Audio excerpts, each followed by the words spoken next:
আসসালামু আলাইকুম, সবাইকে শুভ সন্ধ্যা। আজকে আমি আপনাদের সাথে এমন একটা মশলার রেসিপি শেয়ার করব যে মশলাটা সকল মুখরোচক খাবারের সাথেই কিন্তু আপনারা ব্যবহার করতে পারবেন। এটার স্বাদ এবং গন্ধ কিন্তু খাবারটাকে আরও আকর্ষণীয় এবং সুস্বাদু করে তুলবে। মশলাটা তৈরি করার জন্য কি কি নিয়েছি দেখুন। 1 কাপের মতন গোটা সোয়াজের সমপরিমাণ জিরা এবং তার থেকে কিছুটা কম মৌরি নিয়েছি।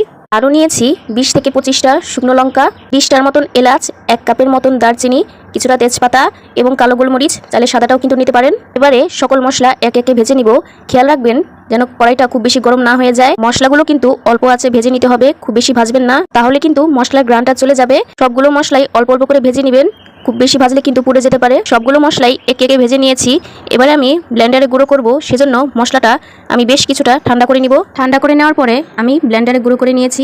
আপনারা দেখেন কতটা সুন্দর হয়েছে। এই মশলাটা আপনারা চটপটি, ফুচকা, মোগলাই, যে কোনো ধরনের মাংস, রোস্ট, বিরিয়ানি, স্যুপ, নুডলস, আচার, ডিমের কোরমা সকল খাবারে কিন্তু ব্যবহার করতে পারবেন। আর এই মশলাটা অবশ্যই কাচের বয়ামে সংরক্ষণ করবেন, এতে দীর্ঘদিন ভালো থাকবে।